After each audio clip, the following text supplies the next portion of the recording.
poder mejorar, nosotros tenemos que poder saber qué tenemos que mejorar. Y si no medimos, si no tenemos una foto del antes, pues no vamos a saber a qué estadio queremos llegar. Entonces, por eso es muy importante la medida. Se dan cuenta de que solamente por ahora en esta herramienta tenemos activadas dos de las prácticas. Tenemos la práctica de integración continua y tenemos, o el viaje, perdón, la estación de integración continua y la estación de delivery, de continuous delivery. Y esto fue exactamente por el sitio para donde se desarrolló la herramienta, ya que se requiere cierto nivel de experiencia, cierto nivel de madurez. Y además de eso, inclusive, tenemos que trabajar con la legislación aplicable para cada industria, por ejemplo, para poder hacer continuous deployment. Hay industrias que por regulaciones propias de dicha industria no se puede, por ejemplo, hacer un despliegue en un ambiente productivo directamente, sin que alguien lo apruebe, sin que sea supervisado por alguien. Esto es bien importante decirlo. Siguiendo entonces, vamos a ver las prácticas asociadas a esta estación de integración continua. Tenemos la primera práctica que es la gestión del código fuente, el test field programming, es decir, programar primero pensando en la prueba o la programación defensiva, el refactoring, el hecho de poder refactorizar el código. Nosotros podemos escribir un código, pero tenemos que poder mejorarlo, llevarlo al mejor nivel que se pueda tener de ese código. Tenemos el simple design, es decir, el diseño simple de las...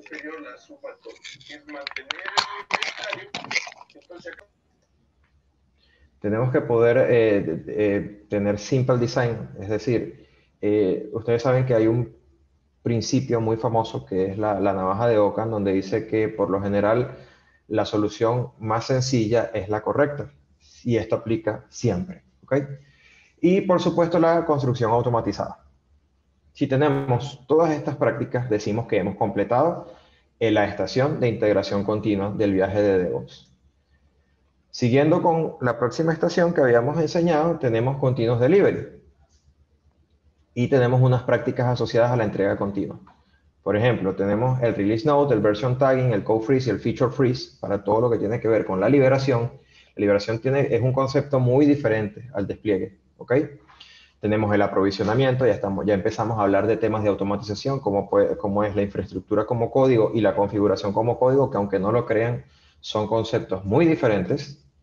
Y por último, pero no menos importante, tenemos el Artifact Promotion, es decir, la promoción del artefacto en las diferentes etapas del ciclo de vida del software y del pipeline de DevOps, y las pruebas. Aquí ya empezamos a hablar de conceptos más elevados de prueba, empezamos a hablar de BDD, que es básicamente el desarrollar la prueba basada en el comportamiento, ¿ok? Ya vamos a scriptear la prueba por completo y ahí entonces entra el concepto del DSL, que es un lenguaje específico de dominio. Uno muy famoso que sé que muchos de ustedes conocerán es Gherkin. E inclusive podemos llegar a un nivel más avanzado todavía, que es el Acceptance Test Driven Development. Es decir, las pruebas ya vienen totalmente scripteadas, totalmente definidas desde el PO, desde el Product Owner hacia abajo. Y esto se aplica. ¿Okay? Entonces tenemos muchas de las veces lo que falla en la etapa de pruebas es el hecho de que el criterio de aceptación no está claro. A veces ni siquiera existe. Entonces, ¿cómo tú pruebas algo que no sabes a dónde tienes que llegar o cuál va a ser el hito de calidad al que tienes que llegar? Se me había olvidado comentarles esos cuatro iconitos que ustedes ven allí. Y es bien importante señalarlos. Déjenme poner aquí mi puntero. O no, mejor esto. Nosotros tenemos primero algo que se llama, que son los skills, ¿ok? Toda persona tiene que tener skills. Pero los skills, hay dos maneras de tenerlos. O contratamos a una persona que ya los tenga, o se lo enseñamos, porque simplemente no vamos a desechar a todo nuestro equipo. Primero, porque éticamente es reprobable, y segundo, porque no siempre vamos a conseguir en el mercado personas que ya tengan todos los skills que necesitamos. Entonces, los entrenamos, los ayudamos. Luego de eso, con esos skills y con un conjunto de herramientas, ¿ok? La persona ya va a desarrollar unos procesos, ¿ok? Y esos procesos tienen que poder ser medibles. Entonces aquí tenemos el concepto de medición. Con estos cuatro conceptos nosotros sabemos si esta práctica se logró o no se logró. ¿Ok? Claro, allí entra varios conceptos. El concepto del criterio del juicio experto de las personas que están haciendo este tipo de assessment, del asesoramiento, de las encuestas que se apliquen, etcétera, etcétera, etcétera. Sigamos entonces. Nosotros tenemos que saber cómo poder escoger una aplicación a la hora de hacer DevOps. Y hay 5 principios que tenemos que seguir, que son las famosas 5 dimensiones. El business value, es decir, cuál es el valor realmente para el negocio de esa aplicación. El frequency o la frecuencia con que esa aplicación despliega producción. Realmente les digo yo a ustedes y se los someto para que lo piensen. ¿Vale la pena hacer DevOps en una aplicación que despliega o que pasa a producción cada 3 meses? Es decir, 4 veces al año. Mm, ya nos empezamos a hacer otro tipo de preguntas, ¿no? DevOps eh, facilita o engrasa el poder hacer despliegues o el poder llegar a producción mucho más rápido. Pero ajá, si llegamos a producción mucho más rápido, pero el despliegue por re o por fa va a ser reglamentado ya cada 3 meses, no tiene ningún sentido invertir en DevOps, que puede costar dinero, en capacitar, en adoptar todas las prácticas, en poner las herramientas, para algo que simplemente no va a tener ningún provecho. La tecnología es bien importante. Nosotros sabemos que por lo general las tecnologías, o sea, el cloud native, es lo que ya está preparado por omisión o por defecto para DevOps, mientras que las tecnologías legadas les cuesta un poquito más este viaje. El economics, lo que les decía, a veces implementar DevOps sobre un equipo, sobre una iniciativa, sobre una aplicación, termina costando más que lo que cuesta dicha aplicación, dicha iniciativa. Y las dinámicas del equipo. ¿Qué quiero decir con esto? ¿Cómo interactúa el equipo en su entorno? ¿Okay? No es lo mismo aplicar DevOps sobre un equipo que utiliza una metodología ágil que sobre un equipo que utiliza Waterfall. No estoy diciendo que sea imposible, pero DevOps, una de sus valores fundamentales, cuando ustedes leen Calms, esa L es por Lean, y específicamente la mezcla de Lean y Kanban, que es iterativo, es evolutivo. Entonces, si nosotros vamos por un tema de Waterfall, se nos va a complicar un poco más la existencia a la hora de implementar una metodología o crear una organización de DevOps. Siguiendo con estos principios de diseño, entonces tenemos que, ¿cuáles son los sistemas más sensibles a hacer DevOps? Los sistemas de innovación. ¿Dónde encontramos los sistemas de innovación? Contenedores, microservicios, aplicaciones basadas en web, dispositivos inteligentes, dispositivos móviles. ¿Dónde no es tan recomendable? Las legadas, las tradicionales. Que tenemos, por ejemplo, los ERP, ese tipo yo creo que mucha gente le dice a eso los famosos enlatados. De hecho, hay enlatados que traen o que han empezado a sacar herramientas o sistemas propios para hacer DevOps sobre este tipo de aplicaciones. Se darán cuenta de que donde más se recomienda hacer DevOps es aplicaciones que tienen altamente susceptibles al cambio, mientras que no se recomienda hacer DevOps sobre aplicaciones que tienen mucho gobierno. ¿Okay? Eso no quiere decir que DevOps no tenga un pipeline gobernado. Pero el hecho de que tengamos demasiadas trabas en el pipeline, como suele suceder en los sistemas legados, nos puede traer problemas a la hora de implementar DevOps. Por último, para poder hacer continuous testing, contrario a lo que piensa la gente, hay una diferencia muy grande entre pruebas automatizadas y lo que es el concepto de continuous testing. Continuous testing significa que en toda etapa del pipeline se está probando. Es decir, desde la integración continua, desde que se escribe el código y se mezcla, cuando tenemos TDD, hasta el último momento, cuando ya estamos haciendo smoke test, cuando estamos haciendo pruebas funcionales, pruebas no funcionales, pruebas de rendimiento, pruebas de caja blanca, pruebas de caja negra de seguridad, ethical hacking, etc. Durante todas las fases del pipeline debería estarse probando. No tendríamos que esperar estar a un paso de producción para ejecutar pruebas, porque ¿qué significa? No estamos haciendo DevOps. Estamos esperando ya demasiado tarde en el pipeline, demasiado adelante para hacer pruebas. Si algo sale mal allí, perdimos básicamente un sprint, 2 sprints o el tiempo que hayamos tardado en hacer ese trabajo. Entonces no es beneficioso. Ahora vamos a ver lo que es los elementos que están bajo análisis. Nosotros, por lo general, levantamos la arquitectura del aplicativo. En este caso, tenemos una arquitectura modelo donde tenemos, bueno, un cliente que pasa a través de un Web Application Firewall, entra a un API que consume unos microservicios en un clúster de contenedores, bueno, de hecho, en dos clústeres de contenedores en este caso, tenemos asociado una base de datos en la nube, tenemos un contenedor de registros, tenemos inclusive, si se dan cuenta, una configuración centralizada, un servidor de configuración centralizada, tenemos un API interno. Todo esto tenemos que evaluarlo, pero sobre todo que nos interesa de allí el código que está en estos microservicios. ¿Por qué? Porque ese es el código que vamos a estar evaluando. Entonces nosotros vamos a listar cuáles son los repositorios que tenemos que vamos a evaluar, ¿no? Tenemos que hacer un inventario del código que vamos a evaluar. Y como les decía, tenemos que saber cuánto nos está costando este equipo. En este caso, por supuesto, toda la información está en cero porque para fines de la presentación, pero si se dan cuenta es un equipo que cuesta dinero porque tenemos toda una estructura de liderazgo como es el Product Owner, el Scrum Master, tenemos inclusive elementos ya de User y Customer Experience, el liderazgo técnico con los desarrolladores tanto de front como de back y la parte de testing con el QA Lead y sus respectivos QAs. Ya luego de esto nos vamos a los hallazgos. Y lo primero que vamos a revisar es nuestra famosa matriz de madurez DevOps. ¿Ok? En esta matriz de madurez DevOps tenemos varios niveles. Tenemos niveles de 0, donde, o sea, me estás hablando en serio. Y tenemos ya un nivel 5, legendario, básicamente eres nivel Dios.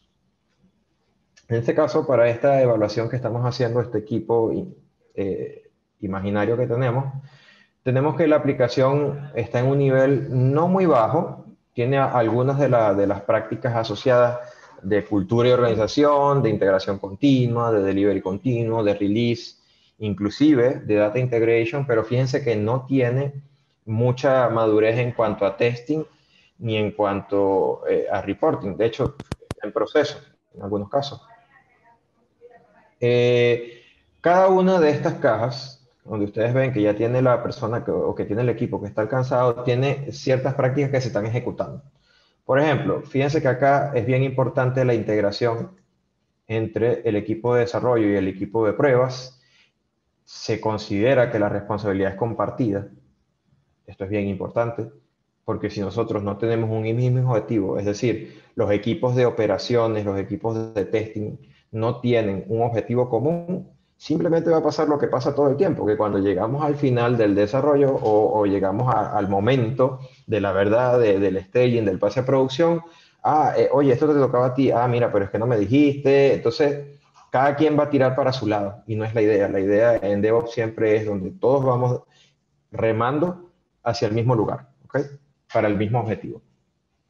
En los niveles acá, por ejemplo, de integración continua, tienen construcción programada, tienen un control de versiones centralizado y tienen scripts de compilación. Está bastante aceptable, pero fíjense que para lo que es el Continuous Delivery Deployment tienen los entornos aprovisionados basados en scripts que se hacen para ese momento, ¿no?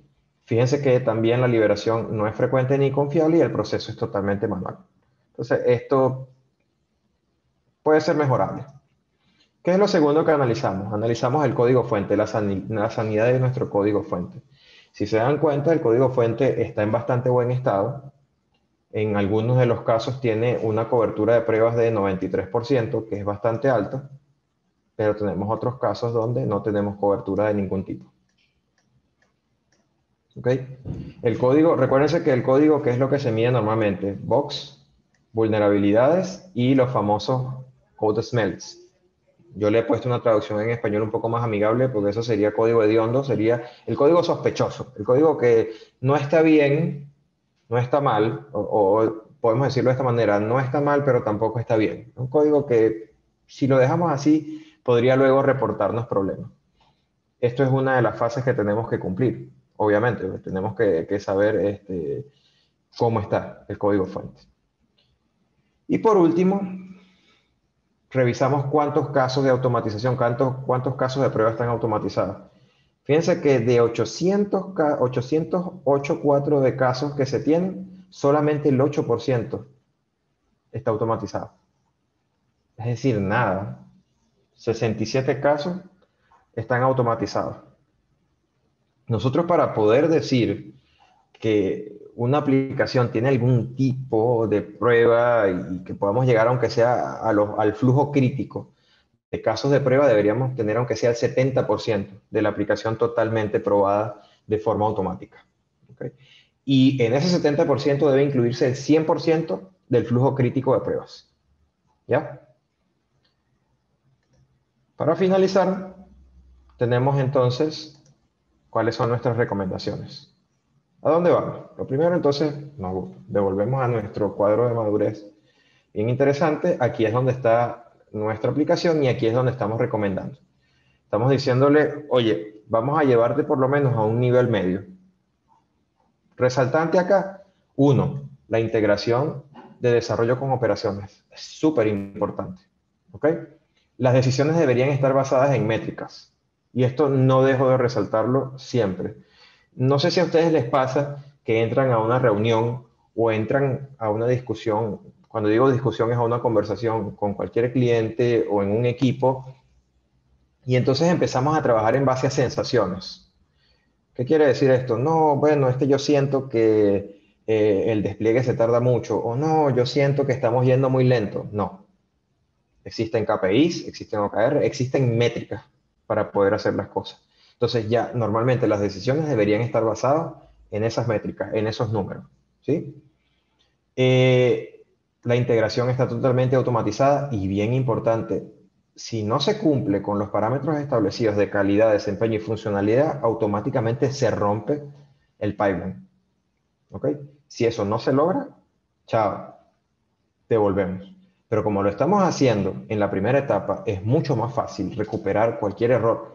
Estaríamos perdiendo un día, porque cada vez que cualquiera del equipo hace un commit, hace el push, o sea, perdón, hace un pull request, se valida el código y se integra, eso está pasando todos los días. Es decir, que se puede haber perdido un día de trabajo, el día que se trabajó en el feature, 8 horas, es mucho mejor que al final del sprint, digamos 2 semanas, 10 días, 80 horas, perder 80 horas sí es un grave problema. O lo que sería peor, dejar pasar el defecto a producción y entonces ya no vamos a perder el sprint de desarrollo, sino que vamos a perder el sprint de desarrollo y tenemos que perder un sprint adicional haciendo un bug fix en producción, un hotfix en producción de un bug que se dejó pasar. Entonces, creo que es bien importante tomar estas cosas en cuenta. Tenemos el despliegue a petición de cualquier artefacto en cualquier ambiente, ¿ok? El proceso de despliegue es estándar. Bien importante esto, la liberación, a pesar de que todavía no es frecuente, no podemos decir, mira, cada 2 semanas o cada tanto tiempo se está liberando producción, pero sí lo podemos hacer totalmente automatizado. Y el testing. Fíjense que las pruebas funcionales son totalmente automatizadas, tenemos las pruebas de rendimiento y seguridad todavía son manuales, es decir, alguien tiene que ejecutarlas y ya llegamos a BDD. Esto es un hito bastante importante porque podemos decir que toda nuestra estructura de pruebas funcionales de smoke testing está scripteada y es repetible, siempre se va a hacer de la misma forma. La primera vez de hacer esta automatización cuesta tiempo, cuesta gente, cuesta dinero, pero eso se hace una sola vez, ya después es simplemente ir manteniendo este tipo de scripts y cada vez que salga un feature nuevo, pues ir alimentando automáticamente. Si dejamos la monitorización continua, ¿por qué lo vemos en proceso? Porque a pesar de que en este caso la aplicación tenía un APM, no tenemos una trazabilidad total del pipeline. Eso es algo con lo que podemos vivir en este caso. Eh, este punto que ustedes ven acá es bien importante y yo creo que es uno de los elementos más delicados en cualquier pipeline de DevOps o en cualquier ejecución DevOps, que es el tema de la base de datos. ¿Y por qué les digo esto? Porque el poder aplicar cambios automatizados en una base de datos es muy sencillo cuando hablamos de la estructura, pero una vez que hablamos de la estructura también podemos estar hablando de los datos y hacia adelante todo funciona bien. Pero en el caso de que haya que hacer un rollback, ¿cómo manejaríamos la data que se pudo haber creado en el interín en que pusimos, en que aplicamos el cambio y lo reversamos? Entonces, por eso es muy importante y tenemos que estar muy seguros de lo que estamos haciendo cuando nos vayamos hacia este punto, ¿no? A todo lo que tiene que ver con Data and Integration Management. Eso sí es un punto que les quiero dejar allí, que habría que revisarlo más igual. En la sección de preguntas pueden hacer todas las preguntas que quieran. Al final le propusimos al equipo un pipeline modelo, que ustedes ven acá. El primer pipeline es de integración continua. Fíjense que estamos utilizando GitHub Actions como nuestro integrador. Ustedes pueden utilizar lo que quieran. Puede ser Bitbucket Pipeline, puede ser GitLab CI/CD, puede ser Jenkins como integrador, Bamboo, lo que quieran. ¿Cuáles son las etapas del pipeline? Tenemos un desarrollador que está codificando, ¿ok? Hace commit de su código, hace el pull request y esto sube a nuestro repositorio de código fuente, como les dije, GitHub Actions. Entonces dispara el proceso de compilación, ¿ok? Que ustedes ven acá, el de build. En este caso nosotros estamos, como era una aplicación en Node, estamos utilizando Node.js y NPM para poder hacer la construcción. Luego vamos a las pruebas unitarias, donde estamos utilizando todas estas herramientas y además estamos haciendo todo lo que es la validación de código estático, que aquí hacemos también pruebas de caja blanca, pruebas de seguridad pudiendo ver el código fuente y generamos un primer artefacto, generamos nuestro famoso snapshot. Allí lo dejamos en nuestro repositorio de artefactos, bien importante, y notificamos a las partes interesadas. Puede ser por Slack, puede ser por correo, puede ser por otro canal. Inclusive ustedes pueden poner aquí Telegram si quisiesen hacerlo, ¿no? Luego tenemos la parte ya de delivery continuo, donde entonces sí tenemos que hacer un despliegue a un ambiente aprovisionado. En este caso no puse aquí, podríamos meter acá el aprovisionamiento del ambiente para hacer este despliegue. Desplegamos la aplicación y ejecutamos ya las pruebas funcionales, ¿no? Estamos utilizando Cucumber y Appium, ya que es una aplicación móvil. Y con esto generamos nuestro famoso release candidate, que ya es un artefacto listo para poder ser desplegado a producción. Y de nuevo, notificamos a los interesados. Por último, tenemos, si podemos llegar a esto, llegamos al continuous deployment, que es basado en ciertas reglas, en ciertos horarios, ciertas características, pues hacemos un despliegue hacia producción y ya terminaríamos nuestro DevOps pipeline, ¿no? Y notificamos de nuevo a los involucrados. Mira, tenemos un nuevo despliegue en producción, todo salió de forma correcta. Ya para lo que era pruebas de verificación, como les dije, ¿cuáles eran las recomendaciones? Uno, automatizar los flujos críticos para una cobertura de al menos el 70% del total de casos de prueba. Hay que automatizar la generación de datos de prueba. Se tiene que contar con un sistema de gestión de pruebas que muchos conocen. ¿Ok? Discriminar los servicios por funcionalidad. Aquí nosotros en este caso pusimos que las pruebas deberían estar redactadas en Gherkin. Se recuerdan que les hablé del lenguaje específico de dominio y contar con un servidor de virtualización de servicios o un API mock. En este caso, voy a detenerme aquí un momentico. Quería hacer una salvedad acá. ¿Por qué hablamos de un API mock? No sé si les ha pasado que cuando ustedes desarrollan, ustedes cuando van a hacer las pruebas de integración, también tienen que ir contra un ambiente que muy probablemente está en desarrollo. Entonces tienen dos opciones. Cuando vayan a ese ambiente, entonces el equipo que desarrolla sobre ese ambiente lo tiene abajo o lo tiene caído porque hubo alguna falla, están en pruebas, están desarrollando sobre el mismo, o entonces tienen que tener más de un ambiente de pruebas, tienen que tener como un ambiente de pruebas estable y un ambiente de pruebas inestable, lo que aumenta los costos. Esto se puede resolver muy fácilmente teniendo mocks, teniendo un servidor de virtualización. Nosotros virtualizamos todos los servicios, se establecen contratos y los contratos se respetan. Entonces, cuando nosotros vayamos a probar, lo que vamos a probar es contra el mock. No tenemos que ir directamente contra un elemento vivo de la plataforma. Ya eso lo podemos dejar para las fases superiores. Ya estaríamos hablando de ambientes de staging, ¿no? de ambientes ya directamente preproductivos e inmediatamente anteriores a producción. Chicos, yo creo que me adelanté un poquito, pero creo que esto deja mucho más tiempo entonces para que puedan hacer las preguntas que quieran con respecto a lo que acabamos de revisar.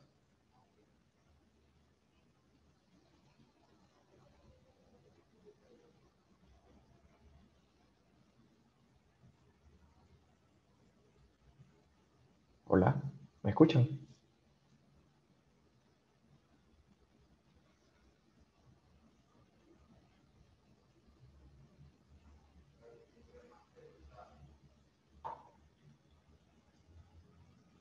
Hola.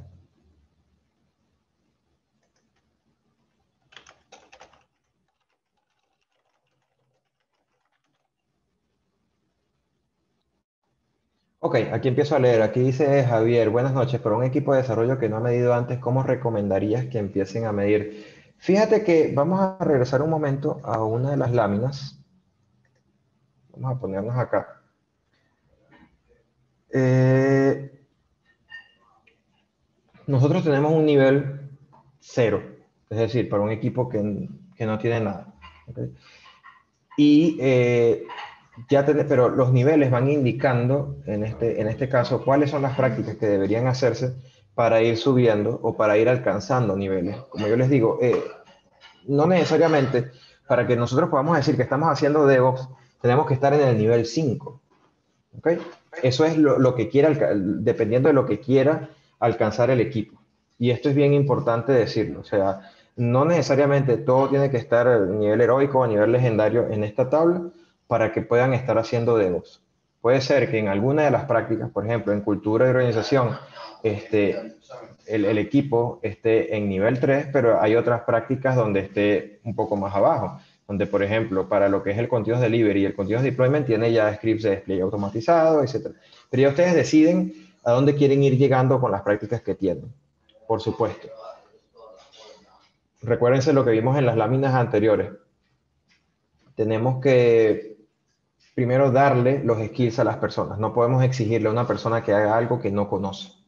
Entonces, primero se le enseña a esa persona qué tiene que hacer. Son los famosos Kaizen. Le da el curso y se le dice, ah, mira, para hacer TDD, tienes que poder programar de forma defensiva, tienes que hacer el refactoring, todas las prácticas asociadas. Y luego de esto, adicionalmente, se le brindan las catas. Las catas es un concepto muy lean de las metodologías ágiles, donde es por repetición que se aprende. Y entonces se vuelve instintivo el hacer las cosas. Como les digo, ustedes pueden empezar desde este nivel, desde el nivel donde no se tiene nada, y ustedes van decidiendo hacia dónde quieren ir llegando en cada una de las prácticas o de los compartimentos pues, que tienen en DevOps. ¿Alguna otra pregunta que tengan por allí? Ven a abrir sus micrófonos tranquilamente. Hola, buenas noches. Hola, Marcelo. Buenas noches. ¿Qué tal? Mi pregunta iba más por conceptos que son necesarios para llegar a estos niveles, porque mencionas TDD y así como TDD, pues, he escuchado DDD y otros tipos de metodologías, ¿no? Patrones de diseño, patrones de arquitectura, arquitecturas limpias. Actualmente recién estoy empezando en esa parte, ¿no? Porque terminando la universidad todavía estoy un poco ligado a esos conceptos de la universidad, como enseñan que es totalmente diferente a esto, ¿no? Ok. Y es descubrir todo. Entonces, ¿qué conceptos son necesarios y qué conceptos no tanto?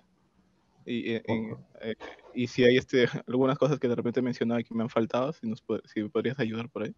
Ok, En perfecto, qué camino. fíjate. Gracias. El concepto más importante, no, gracias a ti, Marcelo. El concepto más importante es que DevOps sigue siendo una metodología de desarrollo de software. Y DevOps viene a responder o a ayudar en un problema que había, que era de que operaciones se enteraba demasiado tarde de lo que estaba haciendo desarrollo. ¿Sí? Entonces, todo gira en base a una palabra muy específica, la voy a poner acá, disculpen que no la tenía preparada, que es el SDLC, es el ciclo de vida de desarrollo del software. Es el ciclo de vida de desarrollo del software. Si el ciclo de vida, si no sabemos cómo desarrollar, mucho menos podemos esperar tener automatizaciones y poder hacer las cosas de manera correcta, si lo podemos decir así. Entonces, el ciclo de vida de desarrollo del software sí es totalmente waterfall. A pesar de lo que hablen de agilidad, etcétera, el ciclo de vida de desarrollo de software sigue siendo el mismo siempre. Es decir, se planea, se planifica, se diseña, ¿okay? Se empieza a codificar, se prueba, se libera. Eso sigue siendo el mismo patrón. Pero claro, para nosotros poder mejorar o poder habilitar prácticas de que esto salga bien, era lo que tú decías, tiene que haber TDD, tiene que haber TDD, tiene que haber otro tipo de patrones. Pero esto no necesariamente tienes que hacerlos todos al mismo tiempo. Como te decía, TDD es una práctica simplemente donde tú piensas primero en la prueba y esto lo hace el desarrollador. Ya las prácticas más elevadas no las hace el desarrollador, las hacen los automatizadores, porque son equipos de prueba dedicados para eso. No sé si con eso respondo tu pregunta. Sí, sí me aclaras algunas cosas.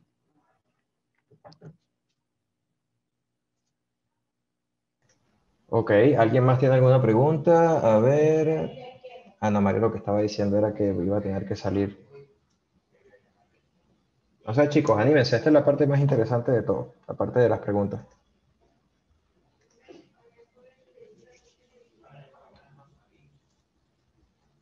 Porque si no, siento que o lo dicté muy rápido o no se entendió nada, o más bien todo fue súper guau que lo dificulta, pero bueno.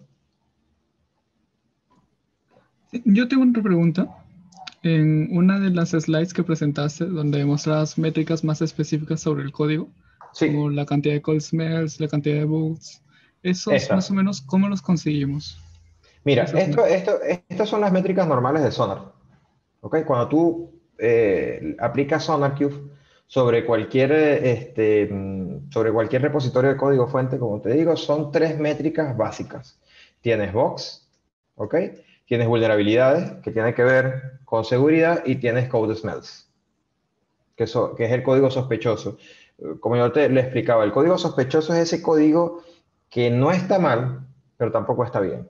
Es un código que luego puede traer problemas. Entonces, él lo que te recomienda es, mira, revisa esto, ¿ok? Y el porcentaje de cobertura de pruebas es simplemente qué cantidad de pruebas unitarias tú tienes sobre el código. Eso ya es una métrica que viene por defecto.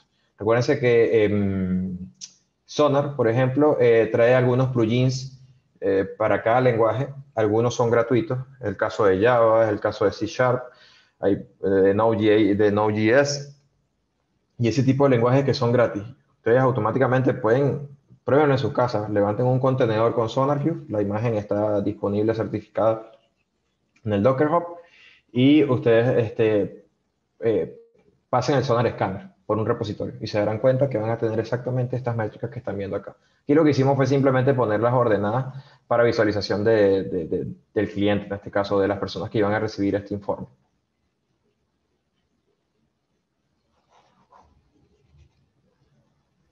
Hola, Eliezer. Tengo dos Sí. preguntas. Según tu experiencia, ¿cuánto tiempo crees que en promedio demora para una organización llegar a un nivel 3 de madurez en DevOps? Y la segunda pregunta es, leyendo eh, un poco más sobre el tema, veo que ahora se están usando herramientas Cloud Native, como Ujú, Jenkins para el tema ujú, de DevOps, y ya no Jenkins, que no nació basado en Cloud, ¿no? ¿Qué ujú. opinas de eso? Mira, Nginx lo que pasa es que está muy amarrado a lo que tiene que ver todo el concepto de Kubernetes, y, o sea, de clúster de contenedores. Es tremenda herramienta, pero sin embargo, te puedo decir algo. Yo utilizo Jenkins todavía para desplegar sobre un AKS. O sea, es dependiendo de lo que te sirva. Aquí sí tengo que ser bien honesto. Jenkins para mí es la mejor y la peor herramienta que existe de integración continua. ¿Y por qué? Antes de que me vayan a crucificar acá por haber dicho esto. Jenkins es muy versátil, muy versátil. Jenkins puede hablar y puede manejar casi lo que sea, porque tiene plugins para casi cualquier cosa. Pero esa misma capacidad es lo que lo hace tan problemático para otras cosas. ¿Qué quiero decir con problemático? La administración después se vuelve dificultosa, se vuelve tormentosa en Jenkins por tener esa cantidad de plugins. Entonces, eso es algo que hay que manejar con cuidado. Y hay herramientas propias o más adecuadas, dependiendo de lo que se tenga. Sin embargo, insisto, Jenkins es una súper herramienta. Pero ahí tú, por ejemplo, es dependiendo de lo que quieras utilizar. Está el concepto, por ejemplo, de GitOps, donde tú automáticamente tienes toda la creación de la infraestructura directamente desde el repositorio y lo aplicas. Tienes componentes mucho más elevados como es FluxD, que va directamente contra el clúster de Kubernetes y aplica los cambios. Eh, Mira, o sea, y con respecto a cuánto tiempo puede, puede, le puede costar a un equipo el hacer las cosas, eso es algo que siempre me preguntan. Te soy honesto, eso es el tiempo que tomen las personas en aprender las prácticas. Eso es lo que dura. Y es el tiempo que tú estés dispuesto a esperar por eso, porque eso suceda. Porque, por ejemplo, una persona puede aprender a programar o a hacer TDD en, voy a lanzar una piedra, en un Q, es decir, en 3 meses o hasta en menos. Pero ¿y si eso no sucede? ¿Cómo tú garantizas que una persona o que un conjunto de personas va a aprender una práctica en un tiempo determinado? Es muy difícil. Y es ahí donde viene el tema cultural de DevOps. El hecho de la colaboración, del aprendizaje en conjunto, inclusive del pair programming, entonces pones personas mucho más capos o más capas a ayudar a otras que son más culpines en el equipo para que puedan desarrollarse. O sea, son muchas técnicas que se utilizan, pero como tal no existe que yo te diga a ti, no, mira, sabes que a menos que estés en condiciones ideales, yo por ejemplo, sí te puedo decir, y esa medición sí la sacamos, aplicar este assessment en condiciones ideales, es decir, donde se cuenta con toda la información y todo eso no dura más de 3 días. Pero eso significa que cuando yo pase la encuesta y cuando vaya a hacer las entrevistas, todo el mundo esté dedicado para mí. Y eso normalmente no se puede porque si no paro el trabajo, paro la chamba. Son ese tipo de cosas que hay que medir. Me pasó muchísimo. Sí, me ha pasado muchísimo que hay clientes que me dicen, oye, pero ¿en cuánto tiempo vamos a lograr hacer TDD? Y la respuesta es, no puedo saber o yo no puedo decirte con total honestidad o total seguridad cuánto tiempo tarda una persona en aprender a hacer algo. Yo voy a hacer mi mayor esfuerzo en que lo aprendan de forma rápida, pero tienen que hacerlo bien. Porque siempre también le digo esto a la gente. El hacer DevOps o el automatizar cosas, está bien, vas a hacer cosas más rápido. Pero ustedes saben muy bien que un sistema es simplemente una entrada, un proceso y una salida. Si ustedes tienen algo malo de un lado y el proceso es más rápido porque aplicaron DevOps, ¿qué va a pasar? Lo malo que entró, lo que va a hacer es va a salir igual de malo, pero mucho más rápido. Y eso no tiene ningún sentido. Gracias. Una pregunta más. Entonces, me está diciendo que si no aplicamos TDD en una organización, no, digamos que no estaremos aplicando DevOps, ¿no? Porque casi nadie hace TDD en estos tiempos. O sea, dicen que es demasiado trabajo. Es como programar de nuevo, ¿no? Programar 2 veces.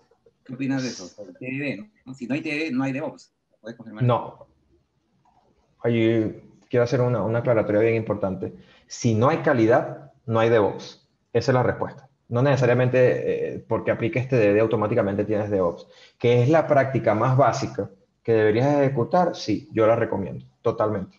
Porque allí tú puedes automáticamente desarrollar tu código fuente basado en la prueba. Tú enseñas al desarrollador a programar basado en lo que realmente se va a ejecutar, basado en pruebas, en lo que va a recibir el programa, no en resolver un problema. Y eso es lo importante. Entonces, es mucho más simpático el ir escalando las pruebas. Lo que yo les decía, DevOps no es solamente Dev y Ops, también hay un componente de calidad. Si cualquier persona simplemente pasa software más rápidamente de forma automatizada, no está haciendo DevOps. Y es por allí donde ustedes ven nombres como este. No sé si ustedes han escuchado de esto, DevSecOps. Les confieso algo, el DevSecOps no es sino la práctica de asegurar todo el pipeline. No es que sea otro DevOps. Si ustedes no tienen seguridad y no tienen calidad en lo que están haciendo, no están haciendo DevOps. Es así de sencillo. Entonces, sí, sin calidad no hay DevOps. TDD es una de las prácticas, pero como les digo, tendríamos que empezar ya a ver el concepto de continuous testing. TDD sería la piedra angular, o sea, el primer paso que se puede dar y es muy sencillo. Que sí, que al principio cuesta, es real. Pero les digo algo y lo hemos comprobado. Una vez que un desarrollador se acostumbra a programar pensando primero en la prueba, luego de allí es por inercia, es por omisión. El por defecto va a programar pensando en la prueba, va a programar de forma defensiva. Y eso sí se los puedo demostrar.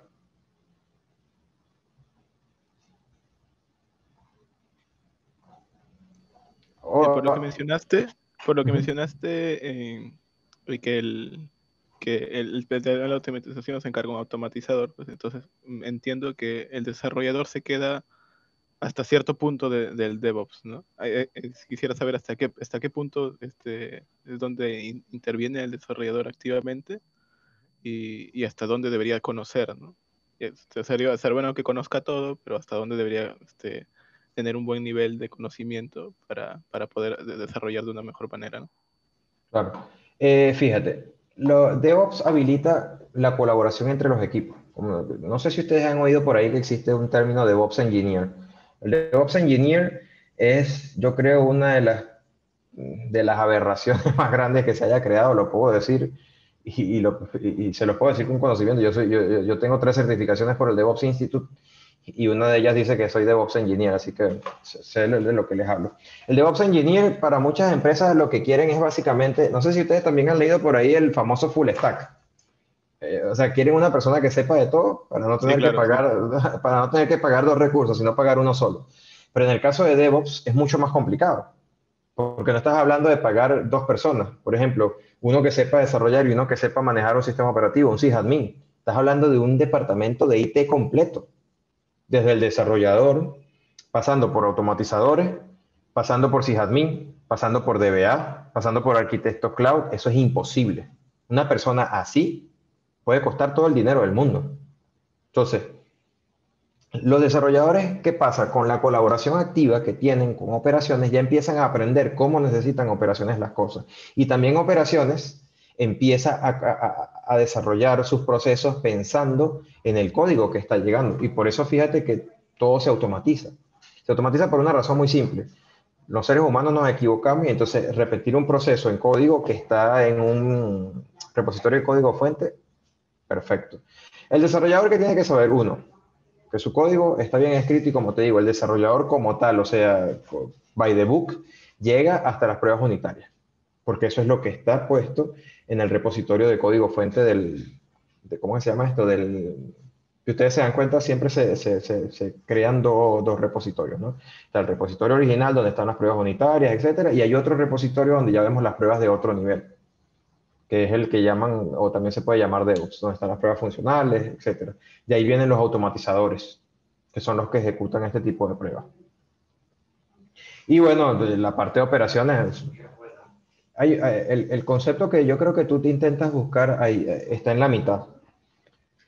Cuando se crea DevOps, ¿qué dices? Mira, tengo que poner a hablar a los chicos que desarrollan con los chicos que van a operar esto después de que tú entregues el desarrollo, porque eso no estaba pasando.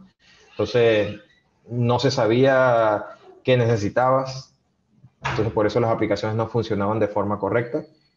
Y después vino otro problema, que era la carga para operaciones. Entonces, Google viene con un concepto bastante novedoso y bien simpático, que es el famoso SRE, que es el Site Reliability Engineer, que es automatizar tareas de operaciones con código.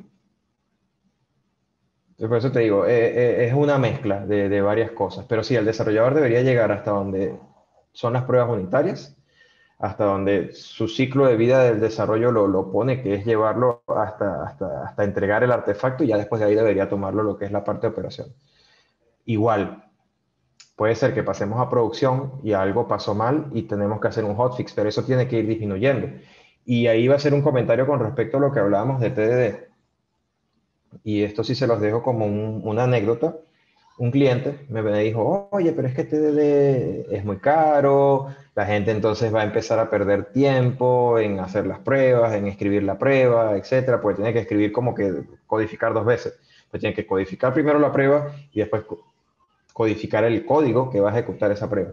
Y yo le digo, ok, imagínate este escenario, codificaste rapidísimo, te gastaste un sprint, sacaste la funcionalidad, pero cuando la funcionalidad llega a producción tienes un error. Y ahora vas a perder 2 veces, porque vas a perder a la persona en corregir el error en producción, vas a perder un sprint para que la persona haga el fix de lo que pasó a producción, y adicionalmente vas a perder a esa misma persona que te podía haber generado un nuevo feature. Entonces estás perdiendo por partida doble. ¿Qué cuesta más? ¿Qué cuesta más dinero? Sí, o sea, tiene su manera de ver las cosas. ¿Quién más se anima a preguntar, chicos? Aquí una Entiendo consulta entonces más. A ver, que hable Marcelo. este, por los test funcionales y de end-to-end, por decir ya el desarrollador no tocaría esa parte. Puede ayudar, pero no, honestamente no es la responsabilidad del desarrollador per se. No, no lo es. Esa es la verdad. Yo sé que muchos buscan, ¿sabes? Y Buscar que el automatizador o que el QA sea desarrollador. Eso es harina de otro costal. Pero realmente el ah, desarrollador llega hasta las pruebas unitarias. Eso es así. tú dices que podría ayudar, pero dependería de él, o tú recomiendas que no lo haga. Mira, no debería, no sé si ustedes conocen ese concepto de pagarse y darse el vuelto, ¿no? Si tú eres el Ajá. mismo que te vas a validar, hay como algo sospechoso allí, ¿no? Ah, ya, No, vale, vale. Sí, claro. es ese el espíritu. Yo tenía otra consulta, que ahorita que estamos hablando de DevOps, utilizas bastantes términos de metodologías ágiles, ¿no? Por ejemplo, reconozco varios términos de Scrum, que son los Sprint, el Product Owner y eso. ¿Y qué tan relacionados están? ¿O DevOps debería ir siempre de la mano con una metodología ágil? Mira, DevOps de hecho se considera una metodología ágil, ¿ok? Pero no necesariamente tiene que estar como una metodología ágil. A ver, y eso también depende desde el punto de vista donde tú estés. Personalmente, ojo, esto lo voy a decir en este momento personalmente. Si pueden citarme, Eliezer Chávez dijo esto. Para desarrollo, ustedes pueden utilizar Scrum como metodología, como pueden utilizar Extreme Programming, como pueden utilizar Kanban. ¿Ok? Muchísimos equipos utilizan Scrum por el tema de las ceremonias, el sprint, está como mucho, todo muy escrito, ¿sí?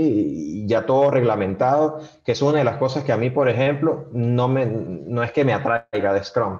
Sin embargo, lo entiendo, lo respeto y lo sigo, ¿sí? Y trabajo con él. Pero para el lado de operaciones, ¿ok? Yo sí prefiero Kanban. Yo prefiero la metodología, yo prefiero tener un sistema Kanban, donde yo tengo un tablero y puedo ir priorizando tareas y tengo un backlog. Pero entonces ahí es ahí cuando los dos tienen que empezar a hablar. Como les digo, el hecho de que sea DevOps no es que ustedes van a tener un área de DevOps. Eso se puede hacer solamente, yo les recomendaría que ustedes tienen un área de DevOps, es si ustedes están recién poniendo DevOps en su organización, en su empresa. Pero DevOps, la primera cosa que predica es derrumba los silos. No debería haber un silo de desarrollo y un silo de operaciones, porque cada quien va a jalar para su lado y nunca se van a entender y nunca vas a tener colaboración, nunca vas a hacer que las cosas salgan como quieres. Entonces, si tú para meter DevOps vas a crear otro silo, pues caracoles. Básicamente el librito simplemente lo prendiste en llama. El libro lo tiraste a la basura, el de DevOps. Entonces, lo que les decía, no podemos simplemente generar un silo más. Entonces, la metodología que utilice de desarrollo, perfecto, puedo utilizar la que guste. Puedo utilizar Scrum, puedo utilizar Stream, puedo utilizar Kanban. Yo en lo particular, para desarrollo, me siento muy cómodo con Scrum, porque todo está escrito, todo está muy bien diseñado. Pero para operaciones, que es la parte ya para poner todo lo demás, para ir sacando las cosas, ustedes se recuerdan que por lo menos en operaciones, ustedes pueden tener un software andando, pero tienen elementos como hay que actualizar la versión de los componentes de infraestructura, hay que actualizar la versión de base de datos, hay que hacer upgrade del clúster de Kubernetes, ese tipo de cosas que no se ven. O sea, ¿cómo tú metes eso en el Scrum? En el tablero, lo puedes hacer, sí, pero cuesta más. Mientras que simplemente si tú tienes un backlog y vas priorizando tareas y vas sacando, tú pones tu WIP, le pones la medida en Kanban, sale mucho más. Ojo, yo lo predico así porque una de mis certificaciones, yo soy Kanban Management Professional, entonces me gusta muchísimo Kanban, pero chicos, a ver, no hay ninguna metodología que esté amarrada para DevOps. Lo que sí predica mucho DevOps es un concepto de Lean que se llama hay que quitar el desperdicio, hay que sacar los cuellos de botella. Eso es lo primero que hay que hacer en DevOps. Detectar dónde están los cuellos de botella para eliminarlos, para que el flujo pase mucho más rápido. Eso sí es cierto.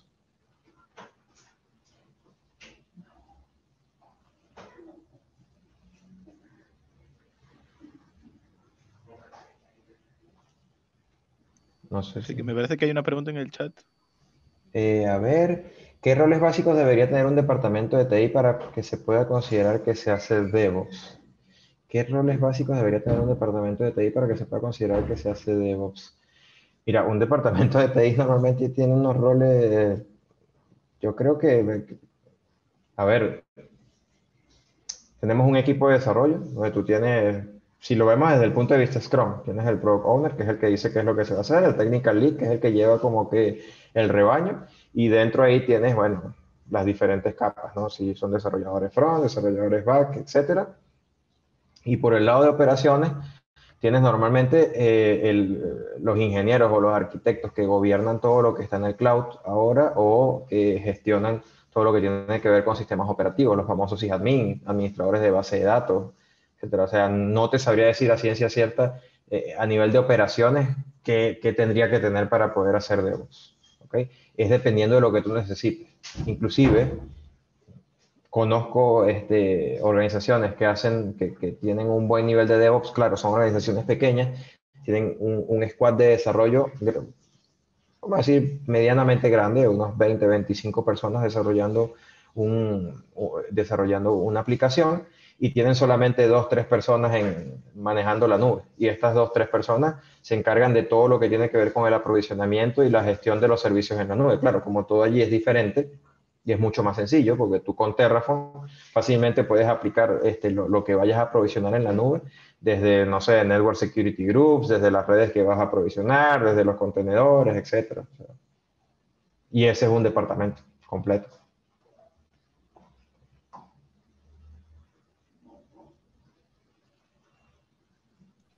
Un poco adicional a esa pregunta, ¿hay un número mínimo de personas que sería necesario para que se pueda aplicar DevOps? Por ejemplo, en un equipo de 5 personas se podría hacer. Deberías tener por lo menos una persona que lleve operaciones, ¿no? No le puedes dejar, a una de esas personas tiene que encargarse de la parte de Ops, ¿no? Y cuando te digo la parte de Ops es grande, porque estamos hablando de seguridad, de todo lo que tiene que ver con infraestructura, arquitectura, y en la parte de desarrollo tenemos el tema de desarrollo y de calidad. Entonces, sí. Claro, O sea, entiendo. si te das cuenta, tienes por lo menos 3, 4 personas allí. Ya. Pero eso te Claro, decía, tener una persona que haga todo, wow, sí, sí, sí, deberían pagarle buen dinero a esa persona. claro, entiendo.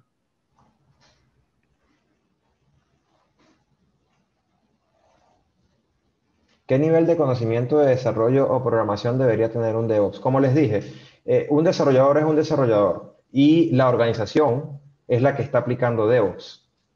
Recuérdense de eso, no existe, oh, mira, no, él es DevOps, no, o Eliezer es DevOps, para nada.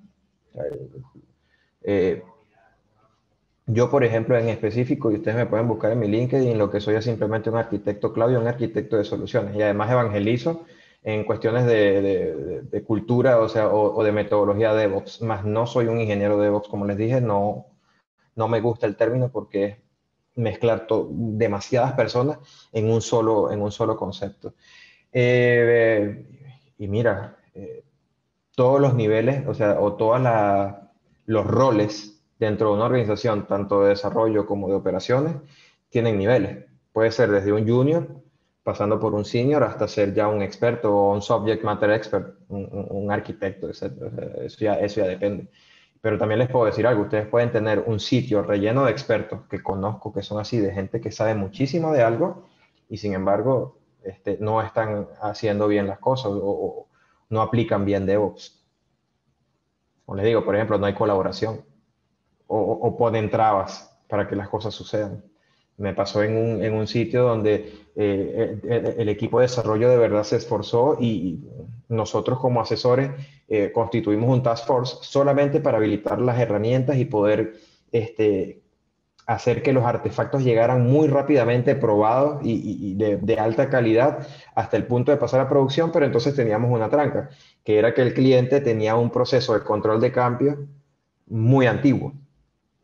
Y cuando les digo muy antiguo, era que una sola vez a la semana se reunía el comité de control de cambio y a pesar de que tiré una recomendación como por ejemplo, oye, pero ¿por qué no hacemos algo? Vamos a hacer unos controles de cambio preaprobados, donde si el control de cambio o el cambio que se está haciendo, el feature que se está agregando o que se está corrigiendo es trivial o no impacta tanto, pues podemos pasarlo, o sea, se considera un cambio preaprobado. Y ya lo que tendríamos que hacer es configurar las herramientas para que hagan el pase con ciertas reglas. ¿Cuáles son esas reglas? Mira, no lo puedes hacer antes de las 6 de la tarde o antes de las 7 de la noche. No lo puedes hacer un día feriado. No lo puedes hacer durante los días de pago de planilla. Ese tipo de cosas. Pero sin embargo, eso fue un stopper que nos costó mucho tiempo derrumbar. Y ese es el tipo de cuellos de botella, ese es el tipo de desperdicio que hay que ir eliminando, como en la práctica de DevOps. ¿Qué tan difícil es aplicar DevOps en tiempos de pandemia, ahora que todo es remoto? Qué difícil que la gente esté todo el tiempo como una oficina de 9 a 6, ¿no? Ahorita debería ser mucho más sencillo, porque les digo algo, la colaboración yo creo que se ha maximizado por el hecho de tener este tipo de herramientas como Zoom o Teams o la herramienta de colaboración que estén utilizando. Fíjense que Slack, que yo sé que todos le ponen el sufijo ops, ¿no? Entonces Slack es chat ops, pero que de hecho Teams también sirve para eso, era el poder que la información llegara mucho más rápido. No sé si a ustedes les pasa que le llegan los correos y a veces ustedes los leen una hora después. Y es así, porque para poder hacer deep knowledge o deep learning, ustedes tienen que estar concentrados, tienen que poder abstraerse, y de repente un correo llegó urgente, pero ustedes no lo vieron sino una hora después. Eso puede suceder. Mientras que si ustedes tienen un Telegram, un WhatsApp o un Slack o un Teams abierto que dicen, oye tío, hay un evento en producción, y todo el equipo, todo el squad, incluyendo operaciones, que también está involucrado junto con desarrollo, se ponen a ver, oh, mira, pero no, lo que está pasando es esto. Ah, bueno, mira, vamos a hacer este cambio, estamos aprobando esto, se va a hacer un code review, apruébame mi pull request. Mira, pero ¿por qué esto así? Todo pasa mucho más rápido. Yo creo que si ahorita las personas no han aprendido a hacer DevOps o a trabajar de forma colaborativa para llevar a cabo un tipo de metodologías de estas, mira, yo de verdad no espero pasar otro 2020. No, me niego. Creo que ahorita es el momento para que aprendan.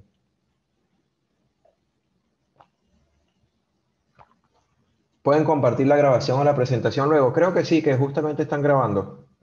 Allí de todas maneras creo que es Lore la que nos puede decir eso. Ella está conectada por allí. Ingeniero, buenas noches. El video va a ser compartido en nuestro canal de YouTube. A la vez también comentarles que por el chat les he enviado la pequeña encuesta, sería de mucha ayuda, la puedan responder. Y para brindarles información del curso lo pueden hacer a través de nuestras redes sociales o por medio del número de WhatsApp por el cual se les envió el link de la clase. Incluso conmigo por interno pueden consultarme en este momento de Zoom si necesitan información.